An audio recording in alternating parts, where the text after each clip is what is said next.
Saudações, essa vai ser uma aula sobre síntese de ácidos carboxílicos. Os ácidos carboxílicos são uma função orgânica em que o grupo funcional é chamado de carboxila, que é caracterizado pelos seguintes aspectos. O carbono está hibridizado em sp2, fazendo uma ligação dupla com o átomo de oxigênio e uma ligação simples com a hidroxila. Esse hidrogênio é um hidrogênio bastante ácido, por isso que ele essa função é chamada de ácidos carboxílicos. Hoje na aula nós vamos ver os principais métodos de síntese de ácidos carboxílicos usados em laboratório. O primeiro método é esse daqui, a oxidação de álcools primários.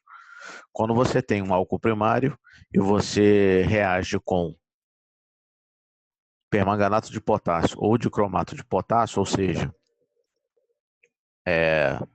agentes inorgânicos oxidantes fortes, eles promovem a oxidação do álcool primário no ácido carboxílico. Esse método funciona muito bem em laboratório. O único inconveniente é no aspecto ambiental, porque ele gera como resíduo, no caso aqui do permanganato, o óxido de manganês, no caso do dicromato, óxido de cromo, que são resíduos sólidos tóxicos que você tem que fazer um tratamento para que eles sejam descartados adequadamente. Mas em termos sintéticos, funciona muito bem essa reação. O permanganato de potássio também pode ser empregado para síntese de ácidos benzoicos a partir da oxidação da cadeia lateral de alquilbenzenos. Quando você tem um alquilbenzeno e reage com permanganato de potássio, você promove a oxidação da cadeia lateral para ácidos benzoicos e derivados. Nesse caso aqui, um processo de síntese do ácido benzoico. Então, a oxidação da cadeia lateral de alquilbenzenos é um método de síntese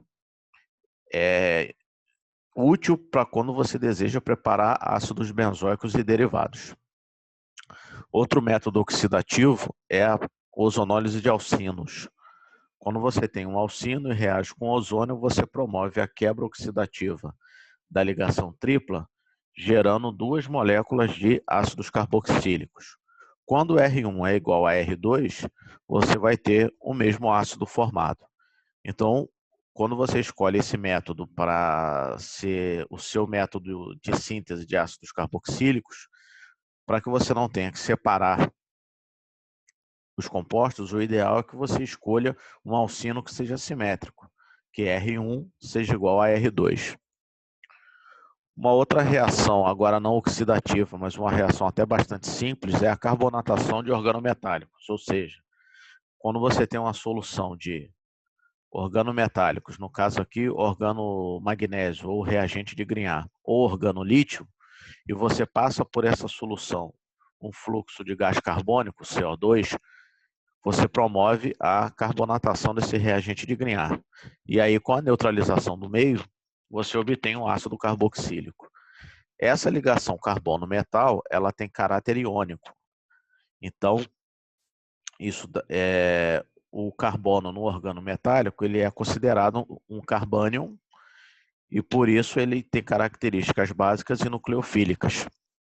O mecanismo da reação de carbonatação de organometálicos é bastante simples. O carbânion, né, o par de elétrons da ligação carbono-metal faz um ataque nucleofílico no carbono do gás carbônico e um par de elétrons de uma ligação dupla carbono-oxigênio vai para o oxigênio, deixando o oxigênio com carga negativa. Isso daqui é um íon carboxilato. E aí, numa etapa posterior, quando você neutraliza o meio, você obtém o seu ácido carboxílico. Um outro método de síntese é a partir da hidrólise ácida de nitrilas. Uma nitrila, quando colocada em água e meio ácido, promove a sua hidrólise a ácido carboxílico. O mecanismo de reação para a hidrólise de nitrilas começa pela protonação do nitrogênio, um ataque nucleofílico da água, formando essas espécies aqui, que após etapas de transferência protônica e isomerização, chegam nessa estrutura aqui, que é uma amida protonada. E aí as etapas do mecanismo são rigorosamente as mesmas da hidrólise ácida de amidas. No final das contas, você vai ter um ácido carboxílico e aquele nitrogênio vai sair na forma do íon amônio. Outro método de síntese para ácidos carboxílicos vem da chamada reação do halofórmio. Essa reação do halofórmio parte de um grupo metilcetona, que reage com halogênio molecular em meio básico. Numa etapa posterior, você acidifica o meio para poder isolar o seu ácido carboxílico. Aqui não precisa ser necessariamente uma molécula de halogênio. No caso aqui, X pode ser cloro, bromo ou iodo, né? Cl2, Br2 ou I2. Pode ser uma outra espécie que contém um átomo de halogênio eletrofílico, como, por exemplo, o íon hipoclorito. E você tem como produto um ácido carboxílico e o halofórmio correspondente ao halogênio que você empregou na reação. Por isso que é chamada reação do halofórmio. Então, quando você emprega Cl2, você vai ter clorofórmio como coproduto da reação. Quando é bromo, bromofórmio. E quando você emprega iodo, você vai ter o iodofórmio. O mecanismo consiste numa primeira etapa em que o íon hidróxido abstrai esse próton alfa-carbonílico, que é um próton ácido, formando um íon enolato. Esse enolato faz um ataque à molécula de bromo, em que esse par de elétrons ataca um átomo de bromo e o outro bromo sai na forma de brometo. E aí você tem uma alfa-bromo-cetona. Nesse caso aqui eu estou mostrando como exemplo com bromo. Com os outros halogênios é só você substituir o bromo pelo cloro ou o iodo. Esse intermediário aqui, essa alfa-bromo-cetona, ainda possui dois prótons capazes de ser abstraídos pelo íon hidróxido. Então essa etapa ocorre mais duas vezes, formando essa alfa-tribromo-cetona. Essa alfa-tribromocetona faz com que a presença desses três bromos aqui permite que esse átomo de carbono fique mais suscetível a um ataque nucleofílico. Então o íon hidróxido ataca esse carbono, gera esse intermediário tetraédrico, e aí esse par de elétrons do oxigênio reconstitui a ligação dupla e expulsa esse íon CBr3-. Acontece que essa etapa, ela basicamente só existe no papel. Isso daqui esses dois intermediários vão ter tempos de meia-vida extremamente pequenos, porque tem que lembrar que você está em meio básico. Então, em meio básico, um ácido carboxílico prontamente seria desprotonado e, pelo conceito do efeito nivelador do solvente, você não pode gerar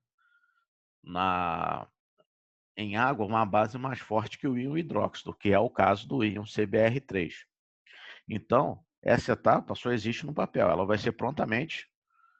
esses dois intermediários vão prontamente reagir para formar bromofórmio e carboxilato, ou seja, espécies mais estáveis em água. É só você lembrar do conceito de efeito nivelador do solvente.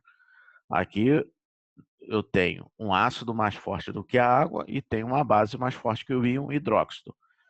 Reagindo, eu vou ter o íon carboxilato, que é uma base mais fraca que o íon hidróxido, e vou ter o bromofórmio, que é o ácido mais fraco, que é um ácido mais fraco que a água. Aí depois que a reação se completa, a adição de ácido neutraliza o meio e aí você promove a neutralização do carboxilato, formando o seu ácido carboxílico. No passado, essa reação do halofórmio foi muito empregada industrialmente para a síntese desses halofórmios, né?